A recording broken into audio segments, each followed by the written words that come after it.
Creating a Fictional Reality by Blake Morgan and Collin Best. What is the goal of fiction? For as important as fiction has been in essentially every culture throughout history, this is a question that I think we often overlook. Now, if you're looking behind me, I'm pretty sure you can obviously gather that many fictional works have had quite an influence on my life, and it's most likely had an impact on many of your lives as well. Fiction has been at the cornerstone of every society and the stories that come with it for as long as human history has been recorded. Even when looking at the earliest piece of recorded English literature, this is something that we can see. Beowulf, a tale comparable to modern-day superhero stories, was meant to instill those that heard or read it with a sense of duty and bravery that made them understand the importance of courage and facing one's own inner demons. This is an idea that has continued to evolve with time as well. Fiction has reflected and mirrored the culture codes and values around the world, evolving with it. It is our strong belief that these fictional stories can be used to create and share serious arguments that have an impact on the world around it. This has been clear for long periods of time, even looking at movies and directors from the past. A prime example would be films like the 1962 Val Guest film, The Day the Earth Caught Fire. Through the film, acts as an apocalyptic doomsday piece relying on sensationalism and the fear of the end of the world. It also served as a good insight as how the world viewed the Cold War between the Soviet Union and the United States from the outside. By focusing the film on a British report watching the disaster unfolded, it was able to create an emotional tie and connection with audiences that would otherwise potentially have alienated audiences and potentially created a sense of there being a right and a wrong side, instead of a focus on there being two wrongs failing to make a right. In addition, by keeping the connection to the real world simple and apparent, it creates a better ability for the parallel between reality and fiction to be drawn, truly bridging the divide within the minds of the viewer. And keeping with the theme of how culture codes evolve with fiction as well, this is something that can be continued to see in modern day examples as well. The 2008 film Wall-E, directed by Andrew Stanton, utilizes a very similar approach to The Day the Earth Caught Fire. Though it is set within a futuristic world that has become uninhabitable due to generations of abuse and litter, it connects to the audience with the conflict instead through its emotional effect on the robots, Wall-E and Eve. The strength of this approach is best summed up in an interview with the aforementioned director, where he states, "And what's very gettable is, from visually, without much explanation, is litter. Everybody gets, oh, that's in the wrong place of any age, and we've got to move it out of the way." When we were kids, remember Pitch In? Well, see, that's the thing. I love to throw things away. I tried like to explain that to garbage. people. I said, look, I was raised in the 70s, and I was told on TV every 10 minutes not to litter, or else a Native American would cry. Right. You know, it was just even like McDonald's. Remember the things would eat? You know, and you would stuff things in the trash. And like, there was just everywhere. It was shoved in your brain. So to me, it was a very kid-like, gettable sort of conceit. And so I just went backwards from that and said, well, then why is there trash everywhere? And I just said, well, maybe we just bought too much. By explaining not only how litter is a message that is easy to get and something that people almost universally perceive as bad, but also has a very childish view, Stanton helps to paint the main advantage fiction has over other mediums when trying to persuade the audience to make real-world changes. This is where fiction most utilizes its ability to persuade and manipulate the audience. When the message is something that is simple and easy to follow, it is also most potent. While many view the emotional nature of fiction as the biggest downside, it could also be its biggest strength. A quote from Paul Haggis states, "Film is an emotional medium. It's not a logical medium. It's not an intellectual medium. So every decision you make as a filmmaker and an actor has to be emotional in some way, even in the rejection of logic." There is, of course, a lot of truth to this. Emotion can often get in the way of, or be used in a negative sense to impair and attempt to discredit the use of logic within an audience. However, it's also the thing that gives it its biggest advantage over other mediums. Getting an audience that disagrees with you to look at and view your viewpoint and concern as a worthwhile cause or endeavor, on a personal moral level or a bigger societal level, is often the largest hurdle anyone will face when trying to make their argument. By manipulating the emotion that helps to drive most human decisions, whether it's something we like to admit or not, there is a better chance of coming to understand where the argument is originating from. Fiction will never compare to other mediums like documentaries or journalistic reports when it comes to displaying the logistical facts of a situation, but by presenting the argument in a fictional way and playing off of emotion, it does have a unique advantage in getting people to understand and listen to your side of the argument in ways most people usually aren't willing to. Sometimes presenting an element of logic and using emotion to get the point across is the best way to at least get people to begin to consider how it might be applied to their own life.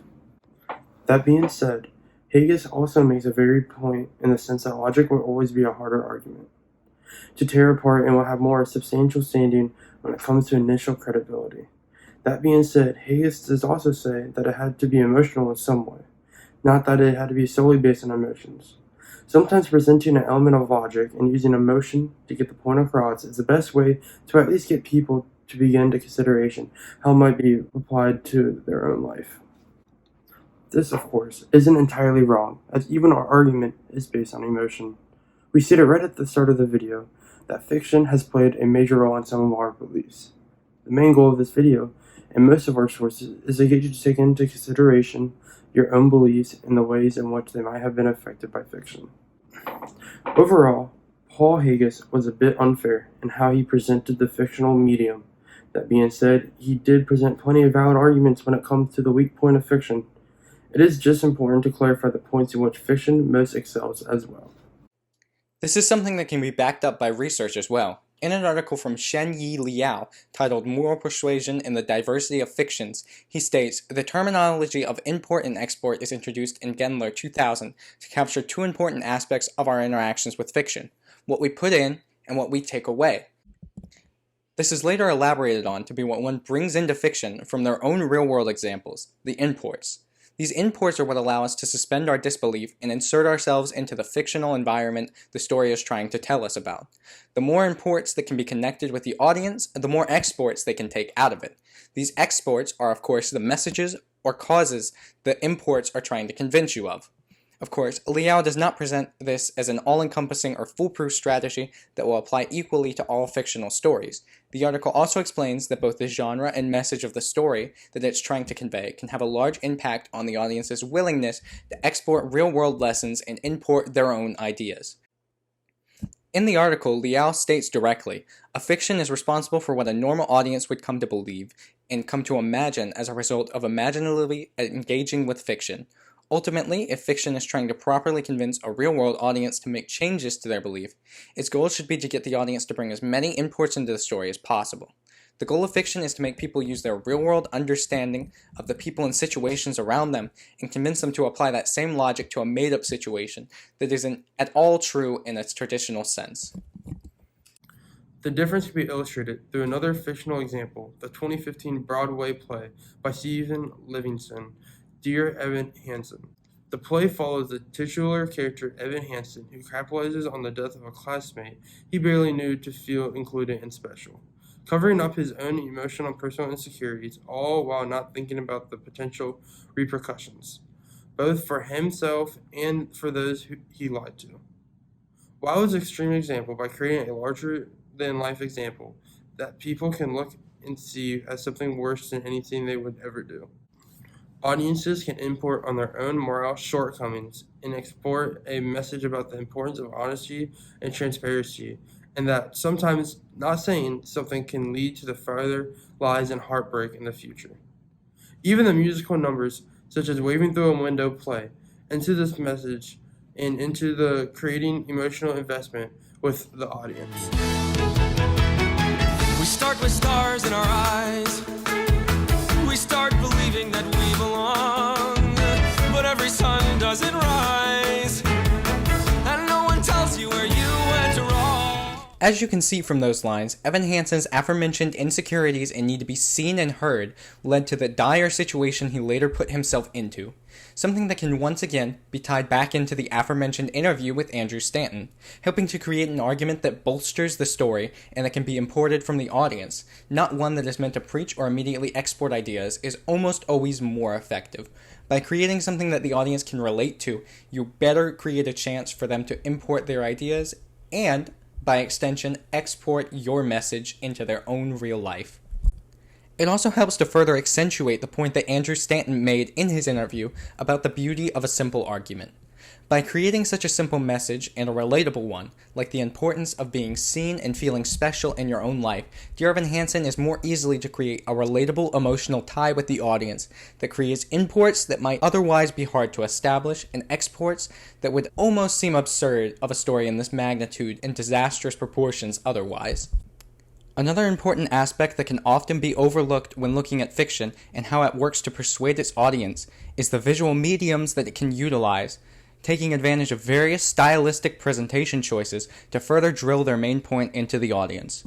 Using two of our prior examples, the ability of visuals to help accentuate a message can be properly seen. In WALL-E, the animated style that Pixar is famous for allows for the film to portray the state of the world in a way that couldn't properly be done in the real world and create a scene of surrealism that would otherwise be unreachable in a real-world example. On the other hand, the more grounded and human message of Dear Evan Hansen can be seen and felt with the palpable stage presence of the Broadway actors. By having them perform in person while singing their musical numbers, a medium that is often seen as equally emotionally driven, the play can help truly humanize its cast and relate to the audience as they think about the fact that they are in the audience with them. Even in written forms of fiction, this is something that can be considered. The mental images that the authors work to paint with their words is equally important in getting their point across to the reader and trying to convince them of the message that they are trying to portray. Overall, the message we're trying to portray with this video is not that fiction is the only medium in which an argument can be made, or that it's always even the most effective at presenting certain ideas or beliefs. It's instead that we think it can create an emotional connection and sense of consideration within the audience that can oftentimes get messages across to people that would usually be on guard listening to or considering otherwise. The idea of importing real-world ideas and beliefs that an audience already holds, and exporting new ideas and beliefs, taking advantage of these hypothetical situations, is something that isn't most likely new to anyone. Whether it's a larger societal issue being represented with things such as the Cold War or pollution, in The Day the Earth Caught Fire, or the more personal lessons like Uncle Ben telling Peter Parker, "With great power comes great responsibility." Fiction has always had an important part to play in representing modern cultures and societal beliefs. Oftentimes, these universal messages have worked to be not only a unifying force for those that viewed them in a place where they were created, but also on a larger worldwide scale. Helping people to look past their own personal biases and rhetoric to take a better look at themselves and how they play a role in affecting the world around them helps to globalize and centralize certain unalienable issues that affect all of us and get us to consider things that we might otherwise be too afraid to address. If you take nothing else away from this video, we do hope you consider the fictional stories, movies, and other forms of media that have made you form your own moral beliefs and values and consider topics that you might not have otherwise thought about. Did it make a big difference for you like it did for us, or did it not really have any impact on the person you are today? I have a hunch that fiction has played at least some role in what you believe.